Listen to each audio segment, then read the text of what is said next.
Selamat pagi teman-teman. Kali ini saya akan mempresentasikan tentang praktek kerja lapangan saya di Senyum Komputer. Yang pertama, perkenalan dulu. Saya Andi Kurniawan Saputro, nomor absen 4 dari kelas 13 IJB. Yang pertama adalah latar belakang PKL. PKL atau sering disebut juga praktik kerja lapangan merupakan bagian dari program pembelajaran yang harus dilaksanakan oleh para peserta didik di dunia kerja. Program PKL ini disusun bersama antara sekolah dan dunia kerja dalam rangka memenuhi kebutuhan peserta didik dan sebagai kontribusi dunia kerja terhadap pengembangan pendidikan SMK. Dasar hukum PKL-nya seperti ini. Lalu PKL bertujuan yang pertama, menghasilkan tenaga kerja yang memiliki keahlian yang profesional. Yang kedua, meningkatkan kemampuan siswa dan siswi untuk dapat mengembangkan diri. Jadi, siswa dan siswi itu bisa mengembangkan diri dari kemampuan yang sudah ada di sekolah, yang sudah dipelajari sekolah dalam melaksanakan PKL. Nomor 3, memperluas pengetahuan tentang dunia industri. Nomor 4, memberikan peluang bagi penempatan lulusan sekolah menengah kejuruan. Manfaat PKL bagi siswa maupun siswi. Yang pertama adalah menciptakan sumber daya manusia yang tangguh menghadapi perkembangan zaman sekarang ini. Yang kedua, mengasah keterampilan yang diberikan pada saat sekolah menengah kejuruan. Yang ketiga, menambah keterampilan, pengetahuan, gagasan-gagasan seputar dunia usaha serta industri yang profesional dan handal. Yang keempat, membentuk pola pikir siswa maupun siswi agar terkonstruktif, baik serta memberikan pengalaman dalam dunia industri maupun dalam dunia kerja. Lalu ada manfaat PKL bagi dunia industri maupun dunia usaha. Yang pertama adalah memberikan kontribusi dan tenaga kerja bagi perusahaan. Yang kedua, ketersediaan tenaga kerja yang sesuai misi perusahaan untuk berkembang di wilayah tertentu. Jadi semisal perusahaan itu mempunyai cabang perusahaannya, itu bisa ditempati para siswa PKL. Yang ketiga, mengurangi risiko pembiayaan yang besar dari rekrutmen karyawan. Lalu ini ada manfaat PKL bagi sekolah. Yang pertama, menjalin kerjasama yang baik antara sekolah dan perusahaan terkait. Yang kedua, mendapatkan pengakuan dan pengalaman bekerja yang merupakan bagian dari dunia pendidikan itu sendiri. Yang ketiga, mengenalkan siswa maupun siswi pada pekerjaan lapangan di dunia industri dan usaha sehingga ketika mereka terjun di lapangan pekerjaan yang sesungguhnya, mereka dapat beradaptasi dengan cepat sehingga mereka tidak kaget pada saat mau kerja setelah lulus sekolah. Lalu ada tugas dan tanggung jawab para peserta PKL. Yang pertama, melaksanakan kegiatan PKL minimal 6 bulan sebagai salah satu syarat kelulusan sekolah di SMK 2 Klaten. Yang kedua, menjaga nama baik sekolah, itu tentu. Yang ketiga, mentaati peraturan dan tata tertib yang berlaku di tempat PKL. Yang keempat, melakukan semua kegiatan PKL dengan bertanggung jawab, bersungguh-sungguh, dan penuh komitmen. Yang kelima, mematuhi instruksi atau petunjuk yang diberikan oleh pembimbing. Yang keenam, mengikuti pembelajaran daring selama kegiatan PKL. Jadi selama kegiatan PKL kita juga harus mengikuti pembelajaran secara daring agar kita tidak ketinggalan apa materi yang sudah disampaikan Bapak atau Ibu Guru melalui daring. Lalu ada keadaan umum. Secara singkat ini secara singkat dari Senyum Komputer. Senyum Komputer merupakan toko retail komputer yang didirikan pada tanggal 19 Juni 2011 atas inisiatif Bapak Marwan dengan tujuan untuk menciptakan usaha yang barokah di bidang servis dan penjualan spare part komputer dan laptop. Awalnya pada tahun 2011 menyewa kios di depan SMP 1 Medan dan pada saat itu hanya merekrut 1 orang karyawan sebagai teknisi. Dan setelah 6 tahun pada tahun 2007 tepatnya, Senyum Komputer memiliki kios sendiri yang terletak di komplek kios Jalan Medan Wiring kilometer 1. Pindah di situ karena tempatnya itu strategis dan banyak orang berlalu lalang, jadi tempatnya itu ya strategis. Lalu ada visi dan misi dari Senyum Komputer, itu membangun usaha yang jujur, barokah, dan bermanfaat bagi umat.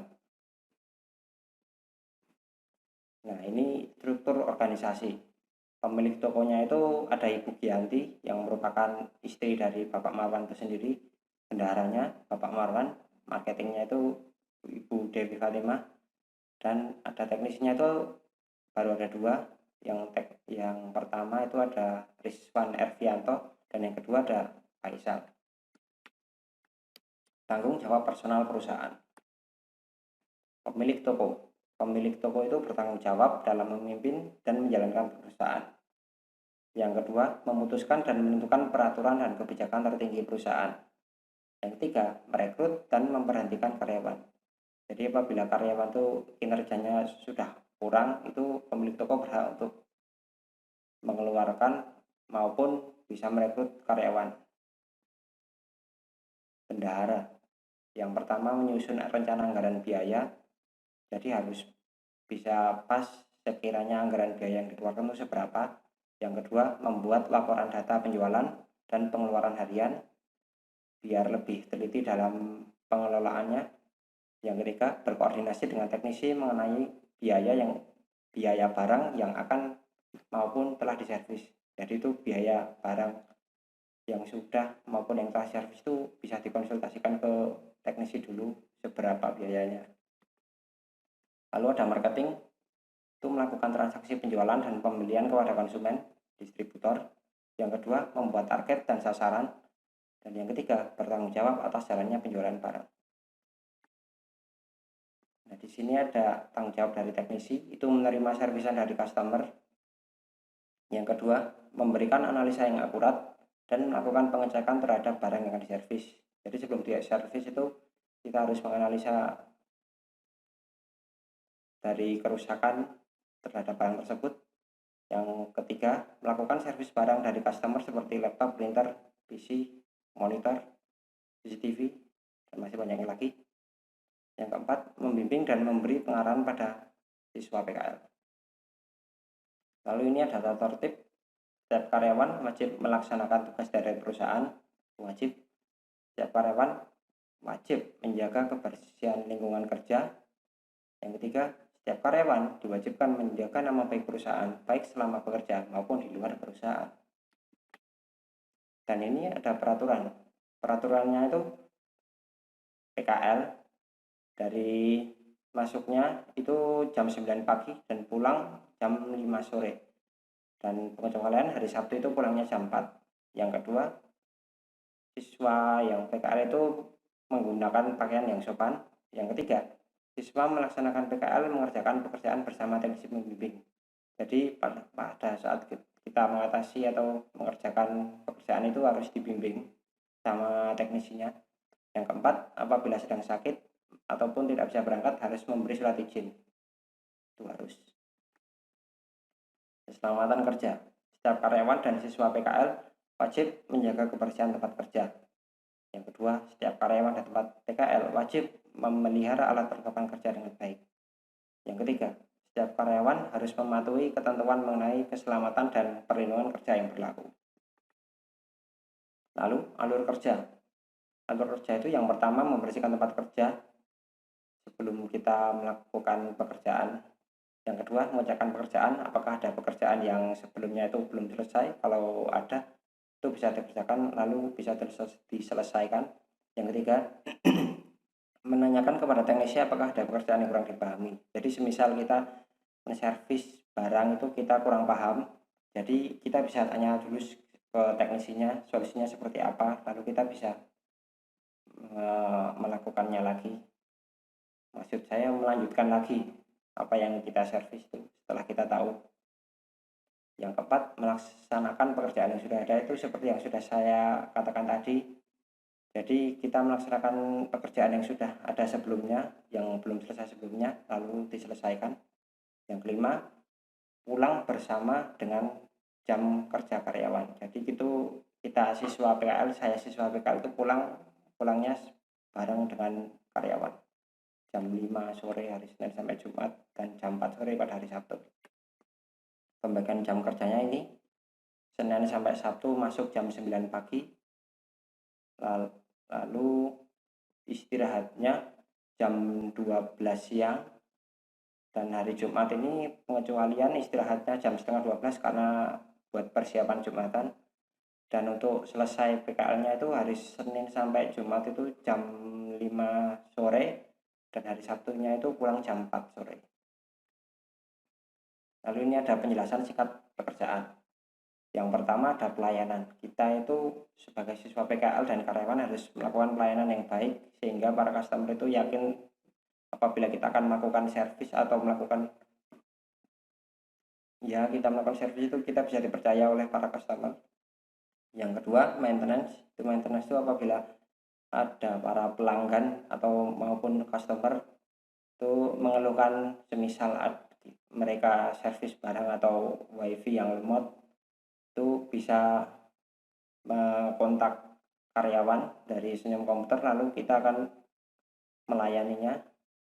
Maksudnya melayani semisal wifi-nya trouble atau error lemot, itu nanti dari pihak teknisi jaringan dari Senyum Komputer itu akan pergi ke tempat yang sedang mengalami gangguan tersebut untuk mengecek dan memperbaikinya. Dan untuk servis itu di Senyum Komputer banyak ya servis seperti yang sudah saya sampaikan tadi, seperti servis laptop, PC, monitor, CCTV, printer, sound system itu juga bisa. Lalu yang keempat, pemasangan wifi atau CCTV itu yang sudah saya sampaikan tadi. Jadi di Senyum Komputer itu bisa melakukan pasang wifi dan CCTV, dan itu yang memasang teknisi jaringan dari Senyum Komputer. Ini foto kegiatan saya. Itu yang pertama ada install aplikasi biasa yang sudah diajarkan di sekolah.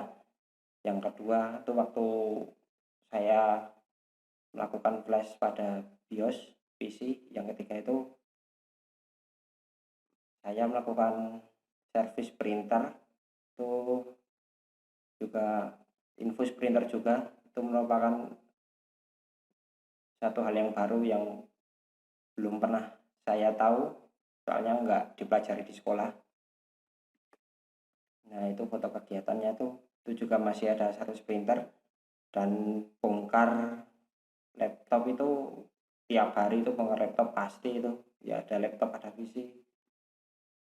Yang ketiga ada crimping kabel. Nah ini crimping kabel itu memang butuh ketelitian, jadi pas sekolah kita udah tahu, kita pas waktu PKL itu kita ada crimping kabel lagi, jadi kita tidak kaget.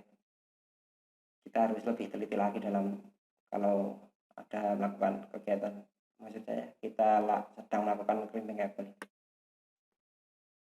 Lalu apakah ada kesesuaian dengan kompetensi sekolah? Sepertinya kesesuaiannya cukup sedikit. Jadi di waktu sekolah itu, waktu saya mempelajari tentang penyetingan jaringan itu lebih berbelit-belit, lebih sulit, kalau menurut saya lebih susah buat dipahami. Sedangkan waktu saya PKL itu cenderung lebih mudah dipahami dan istilahnya berbeda dengan apa yang sudah diajari di sekolah, tapi sebenarnya sama, tapi lebih simpelnya itu pada waktu PKL itu ternyata nggak seribet pada waktu sekolah, waktu prakteknya. Dan paling yang sesuai itu seperti kita bongkar pasang PC, pengenalan hardware, mungkin itu. Lalu juga ada install aplikasi, itu juga sudah diajarkan di sekolah. Dan yang belum ada kompetensi di sekolah itu seperti kita servis komputer, PC, laptop, printer, CCTV, itu juga sama sekali belum diajarkan di sekolah. Jadi mungkin ada beberapa yang sudah ada sesuai dengan kompetensi sekolah dan masih ada yang belum sesuai dengan kompetensi sekolah, dan mungkin itu perbedaannya. Lalu kita masuk kesimpulan. Kesimpulannya itu ilmu yang didapat banyak sekali ya, ilmu yang saya dapat. Saya bingung jelasinnya satu persatu, yang penting ilmunya saya itu banyak yang didapat dari PKL. Lalu ada pengalamannya itu juga banyak, yang jelas kita bisa tahu apa sih keluhan dari para customer itu, mereka itu butuhnya apa sih, dan kita bisa melayani mereka. Itu juga ilmu baru yang baru saya dapatkan sewaktu saya PKL, dan itu enggak saya dapatkan sewaktu saya di sekolah. Lalu kita bisa berinteraksi gimana sih baiknya berbicara, atau ya itu berbicara dengan customer itu gimana baiknya supaya kita bisa mengambil hati para customer itu yang baik itu bagaimana. Lalu kita bisa lebih tahu apa kayak kendala barang rusak itu seperti apa yang belum diajari waktu sekolah, seperti kerusakan printer, CCTV itu kita belum tahu, jadi kita bisa tahu ilmunya dan pengalamannya. Nah, mungkin itu sarannya itu untuk sekolah, sebaiknya sekolah ikut mencarikan referensi sebanyak mungkin tempat PKL bagi para siswa yang akan melaksanakan PKL, karena sewaktu saya PKL itu ya pas waktu pandemi COVID ini juga. Jadi kita, enggak saya tapi kita itu susah dalam mencari tempat PKL, dan sekolah itu minimnya referensi tempat PKL, jadi mau nggak mau itu kita harus mencari sendiri sebagai syarat kelulusan syarat kelulusan sekolah. Jadi kita itu harus mencari PKL sendiri. Ya memang sekolah sudah mencarikan, tapi akan lebih baik referensinya itu ditambah lagi biar kita para siswa atau siswi itu tidak kesulitan dalam mencari tempat PKL. Dan lagi mohon untuk para pembimbing, khususnya guru, itu lebih lebih lebih mudah lebih mudah dan lebih baik berkomunikasi kepada siswa yang akan PKL maupun sudah PKL terhadap kendalanya apa atau gimana. Sering konsultasi lah, jadi tahu bagaimana keadaan muridnya, ada apa, mungkin itu. Lalu untuk adik kelas yang akan melaksanakan PKL itu sebaiknya mempersiapkan jauh-jauh hari. Jadi sebelum waktunya PKL itu kalian sebaiknya harus mencari tempat PKL dulu, sehingga pas waktu PKL tiba itu kalian nggak tergesa-gesa mencari karena udah dapat tempatnya. Karena itu penting sekali, karena kalau belum dapat dan nyarinya mepet itu malah nanti bisa ketinggalan sama yang lain. Jadi yang lain sudah mulai, kita malah baru mencari tempat PKL. Dan itu juga sebaiknya kalau mau mencari tempat PKL itu sesuai dengan apa yang kalian suka. Seperti contohnya misal kalian tuh suka desain grafis, jadi kalian mencari tempat PKL yang mengenai tentang desain grafis. Atau misal kalian tuh suka dengan jaringan, itu kalian juga bisa mencari tempat PKL tentang jaringan juga.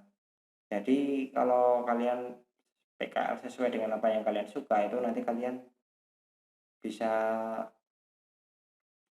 bisa mendapatkan ilmu yang lebih banyak. Soalnya kan kalian ingin PKL, maksud saya soalnya kalian kan suka dengan hal itu, terus kalian PKL-nya sama dengan apa yang kalian suka, jadi otomatis tuh kalian ilmunya itu lebih banyak, soalnya sudah ada niatan buat PKL yang sesuai dengan apa yang kalian suka.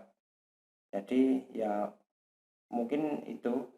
Oh iya, tambah lagi, kalau misal kalian tuh PKL kurang sesuai dengan apa yang kalian suka, itu jatuhnya nanti malah kalian itu PKL cuma buat melengkapi untuk syarat kelulusan, jadi malah ilmunya itu kalian kurang, atau ya itu tadi nggak sesuai, jadi kalian malah cuma buat syarat buat lulus. Ya, mungkin itu aja sarannya, yang itu tadi, jauh-jauh hari cari tempat PKL dulu agar tidak tergesa-gesa nanti pada waktu mulai PKL, dan cari tempat PKL sesuai dengan apa yang kalian suka untuk adik kelas. Mungkin itu dulu presentasi mengenai praktik kerja lapangan saya di Senyum Komputer Medan. Untuk mohon maaf apabila ada salah kata, yang sudah saya sampaikan. Sekian, terima kasih.